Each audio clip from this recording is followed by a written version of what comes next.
इसके साथ साथ 2 घंटे पहले एनडीआरएफ का डॉग स्क्वाड भी आया था, वो भी यहाँ पे जो मलबे में बातचीत करी को तलाश रहा है। तो पूरा बेशक आग बुझ गई हो, लेकिन आग के बुझने के बाद जो त्रासदी के बाद जो मलबे और तमाम तरह की चीज़ बची हुई है उसमें से अभी भी खोज की जारी है। और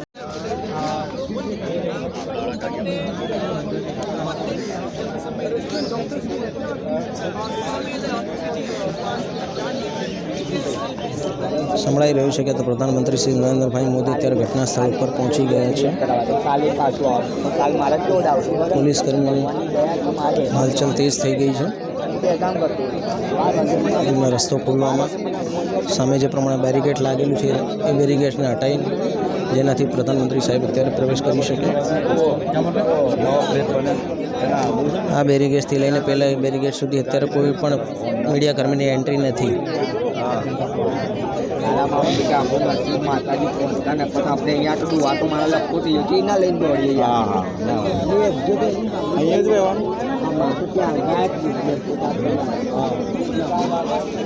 નવીન નહીં એ પણ રસ્તા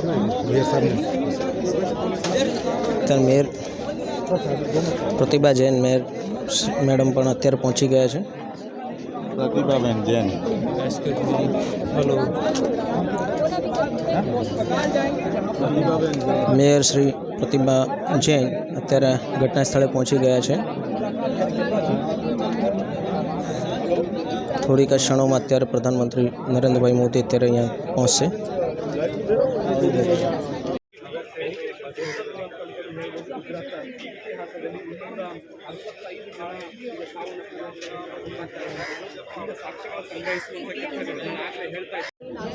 નમસ્કાર દર્શક મિત્રો, અત્યારે સંભળાઈ રહ્યું છે કે પ્રધાનમંત્રી શ્રી નરેન્દ્રભાઈ મોદી અહીંયા પહોંચી ગયા છે ઘટના સ્થળે જે જગ્યાએ પ્લેન ક્રેશ થયું હતું। અમદાવાદના મેઘાણીનગર વિસ્તારમાં આઈજીપી કમ્પાઉન્ડમાં પ્લેન ક્રેશ થયું હતું અને અત્યારે થોડીક જ ક્ષણોમાં અત્યારે પ્રધાનમંત્રી શ્રી નરેન્દ્રભાઈ મોદી આ ઘટના સ્થળની અંદર પહોંચશે અને આ જગ્યાનું મુઆયનો કરશે, નિરીક્ષણ કરશે અને ફોરેન્સિકની ટીમ પણ અત્યારે અંદર જ છે, એ પણ અત્યારે નિરીક્ષણ કરી રહી છે। જોઈ શકો છો કે જે પ્રમાણે પ્લેનનું ઈંધણ અંદાજે 1,30,000 લીટર હતું, આ ઈંધણ બિલ્ડિંગ ઉપર કેવું પડી રહ્યું છે। આખી બિલ્ડિંગ કાળી કાળી થઈ અને અમુક ડૉક્ટરો જે અહીંયા રેસિડેન્શિયલ હતા એ કાલે ઓટીમાં હતા અને એમને સમાચાર મળ્યા કે આ રીતની ઘટના બની છે, પણ તે લોકો ઓપરેશન થિયેટરમાંથી અહીંયા પહોંચી નહોતા શક્યા અને એમનું કહેવું એવું છે અત્યારે અહીંયા સવારે અહીંયા હાજર થયા છે, પણ એમનું કહેવું એવું છે કે અહીંયા ઘણા લોકોએ ચોરી પણ કરી છે અને જે લોકો જે પ્રમાણે બચાવ પક્ષ માટે જે રીતે લોકો અંદર પહોંચ્યા હતા, પણ એવા કેટલાક લોકો હશે કે જેમણે ચોરી પણ કરી છે। આપ જોઈ શકો છો કે આપણા કેમેરાની અંદર આ ડૉક્ટરોની ટીમ એમનું કહેવું છે કે અહીંયા ચોરી થઈ છે। તો શું આવા કરુણ સમય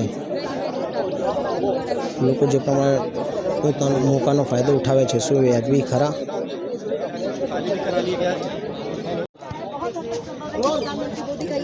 નમસ્કાર દર્શક મિત્રો, અત્યારે સામે આપ ગાડીઓ જોઈ શકો છો, એમ ફાયર બ્રિગેડની ગાડીની પાછળ અત્યારે નરેન્દ્ર મોદી સાહેબ અત્યારે અહીંયા પધારી ચૂક્યા છે। થોડીક ક્ષણોમાં અત્યારે અહીંયા ઘટના સ્થળનું નિરીક્ષણ કરશે। આજે એર ઇન્ડિયાનું જે પ્લેન હતું એ પ્લેન જે કંપનીનું હતું એ કંપની ટાટાની હતી। ટાટા દ્વારા જેટલા પણ આ ઘટનામાં મૃત્યુ પામ્યા છે પેનલ કેસની અંદર એ દરેક વ્યક્તિને 1-1 કરોડનું મુઆવઝો આપવાનું એલાન કર્યું છે. અત્યારે પ્રધાનમંત્રી નરેન્દ્રભાઈ મોદી થોડીક ક્ષણોમાં અહીંયા પહોંચશે. ગૃહમંત્રી હર્ષભાઈ સંઘવી પણ અહીંયા અત્યારે પહોંચવાના છે. અત્યારે આપ જોઈ શકો છો કે ડોગ સ્ક્વોડ પણ અત્યારે અહીંયા હાજર છે.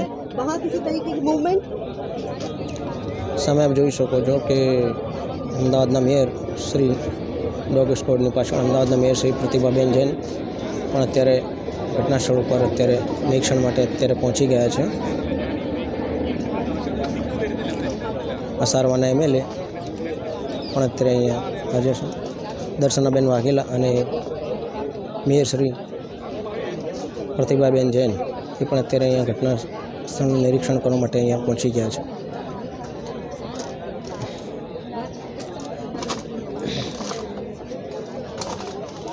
PM મોદી સાહેબના આગમન પર અત્યારે જે પ્રમાણે હલચલ વધી રહી છે આપ જોઈ શકો છો.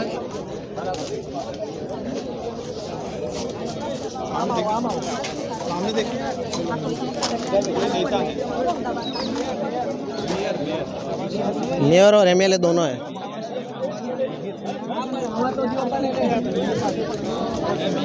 दर्शनाबेन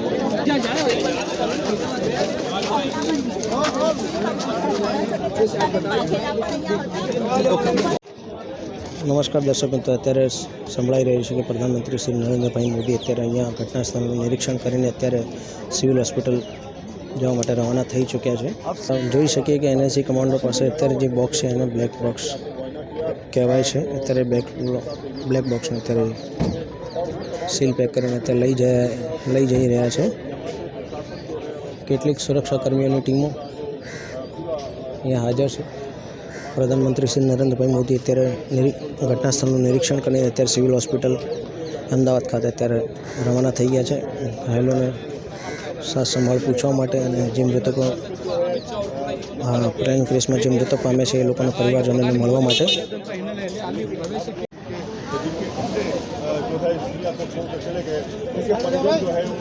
मैडम थोड़ा सा इस तरफ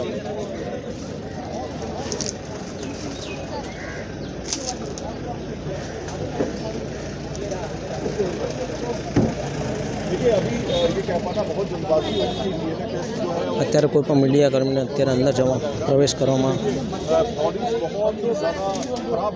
નથી આવી રહ્યું.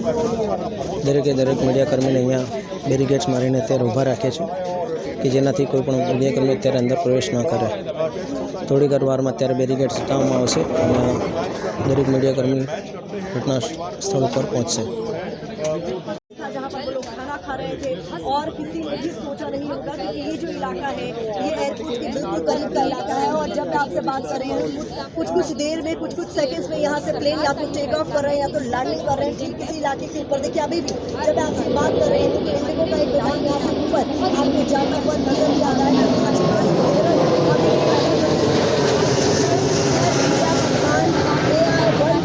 कुछ इसी तरीके से टेक ऑफ किया था लेकिन અત્યારે આપ જોઈ શકો છો કે અત્યારે કેમેરામાં અત્યારે જે ડૉક્ટર સાહેબ છે અત્યારે પોલીસ કર્મીઓ સાથે અત્યારે વાત કરી રહ્યા છે, સાહેબો સાથે વાત કરી રહ્યા છે. કેમ કે એમનું કહેવું એવું છે કે અમારા ડોક્યુમેન્ટ્સ ઘણો ખરો સામાન કાલે જે આ ઘટના બની એના પછી ચોરી થઈ ગયું છે. કેટલાક એવા લોકો હશે જે ઘૂસણખોરી કરીને સેવાના નામે ચોરી પણ કરી ગયા, જેનાથી એમના ડોક્યુમેન્ટ શાંતિ ડોક્યુમેન્ટ હોય જરૂરી પુરાવા હોય એ બધા અત્યારે ઘણા ખરા ચોરી થઈ ગયા છે. એ અત્યારે ત્યાં અંદર એમના રૂમમાં પહોંચીને એમના જે ડોક્યુમેન્ટ હોય એ સંભાળવાની અને લેવાની કોશિશ કરી રહ્યા છે કે જેનાથી એમના ડોક્યુમેન્ટ જે છે એ સચવાઈ રહે.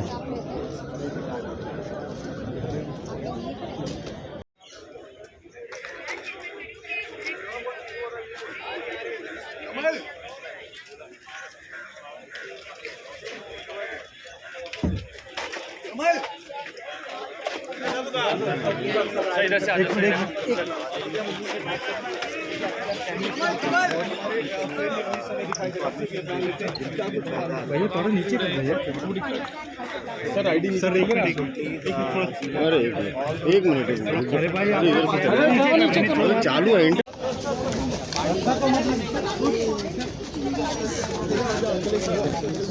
सर. एक रिएक्शन सर PM से sir So the official information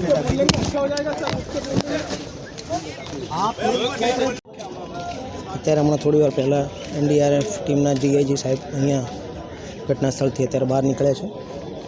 તેમણે અત્યારે મીડિયા સમક્ષ કંઈ પણ કીધું નથી. કાઉન્સિલર અને હું વિસ્તારના કામ કર 1:30 વાગે ચંપકપુરા સારામાંથી ગટર પણ જેટી મશીન મંગાવ્યું. ખૂબ વરસાદ આવ્યો, ખૂબ બધી ગટરો સાફ કરાવી દીધી. એ તો હું ગેસ જમવાનું રસોડામાં કાઢવા ગઈ, એકદમ અવાજ આવ્યો. મારું મગજ તૂટવાનું હતું. તો મારા ઘરના સામે મોટો પીપળો છે, વડ છે, અહીંયા કરેલું. એ થોડું પાંખ્યું અડી, તો એથી ડ્રાઈવરે કોશિશ કરી કે આ બધી પબ્લિક મરી જશે. 20-25 હજાર દુર્ઘટના મોટી ચાલુ. તો ડ્રાઈવર કોશિશ કરી તો IG કંપનીમાં જે બિલ્ડિંગ હતી ડૉક્ટરોની, જે મેડિકલ છોકરો બનતા ડૉક્ટરો અને પછી બીજી મેડિકલ જમવા માટે બેઠેલા હતા સિવિલથી આવીને, એ છોકરો જમવા બેઠા ને એકદમ દુર્ઘટના થઈ. સપને ખ્યાલ નથી કે આવું થશે. મારી આંખે મેં આંખે જોયું છે. મારા દીકરા આયુષ, પછી મારા રાકેશ, મારા કાકાનો છોકરો ભત્રીજો મેહોલ, રાહુલ, બધા છોકરો મરીને બોડી બધી કાઢી. ડૉક્ટરોને કાર્ય હાથ ભાગી, છોકરો હાથ બી ભાગી જાવ. મેં બહુ કોશિશ કરી, રિક્ષાઓ બોલાવી, બધા ભેરા ફાઈ બ્રિગેડને બોલાવી દીધા, 108 બોલાવી દીધી, બોડી ગાર્ડો બધા આવી ગયા. બધા છોકરો બચાવો. ભાઈ એટલું બધું મને પોતે બહુ દુઃખ થયું. પણ છેલ્લે જ્યારે વિજયભાઈનું નામ આવ્યું ને, એટલે કે મુખ્યમંત્રી વિજયભાઈ છે. ઓ બાપા વિજયભાઈ છે. જાત્રી છોકરો ડૉક્ટરો એટલા મરી જાય. વિજયભાઈ જે છોકરો જાત્રી જતા હતા, પટેલના છોકરા બધા નવજુવાન છોકરાઓ કેટલા ઘર ઉજેરી ગયા, કોઈના મા બાપના દીકરા મરી ગયા, કોઈને બહુ દુર્ઘટના થઈ કે સપને ખ્યાલ નહોતું. જેવું બોમ્બ વિસ્ફોટ તો સિવિલમાં થયું એવું મેં એવો સીન જોયો. સ્થાનિક રહીશો અને રેસ્ક્યુ કરતા હતા તો કેટલા લોકો મરી ગયા નીકળ્યા? મરેલા તો ખાસ નીકળે, કોઈ ગણે કે પાર નથી. પહેલાં ડૉક્ટરો 20-25 જેટલા જનતા નીકળ્યા, એમના માથા વાગ્યું, હાથમાં વાગેલો. 2 છોકરો તો ડેરી યાદ થઈ ગયેલી, પથ્થરમાંથી બહાર કાઢ્યા. જેવું પથ્થર પર જમવા બેઠેલા હતા બચારા, આવીને 1:45 વાગે બનાવ બન્યો. 2 વાગે એકદમ હું તો દોડી ગયો, આ છોકરો મકારો જ કરો, પછી છોકરો હેલ્પ કરો. તે બે ચીક્યા બૂમ પડી, આગ પહેલાઈ તો કોઈ એમને કોઈ બોમ્બ બીજું ગેસના બાટલા પહેલાં કાઢ્યા છોકરો ભાઈ કે ગેસ છૂટે બધા આખું કોટ જ જશે, આખું મેઘનને કે દુર્ઘટના થશે. તો ભગવાનને મેં રાખી આટલી અટકી પણ 200-250 જણા માણસો કાપલાનો ડેથ થઈ ગઈ બોરી. અમારી આંખે જોયું છે. મને ક્યારે મેં સપનામાં નથી જોયું કે આવું થશે. બધા છોકરોનું ડૉક્ટરો જતા રહ્યા, નાગરિકો જતા રહ્યા, મારા મુખ્યમંત્રી વિજયભાઈ જતા રહ્યા કે હવે કેમ ને ગોતો કીધું પાછળ મળે. હવે નરેન્દ્રભાઈ આજે આવેલા છે, એમાં શાંતિ આપે, એમના પરિવારને શાંતિ આપે. નરેન્દ્રભાઈ કાંઈ રસ્તો કાઢશે એના માટે ધ્યાન દોરશે. અમિતભાઈ અહીં પહોંચીએ આપણા. જય શ્રી કૃષ્ણ.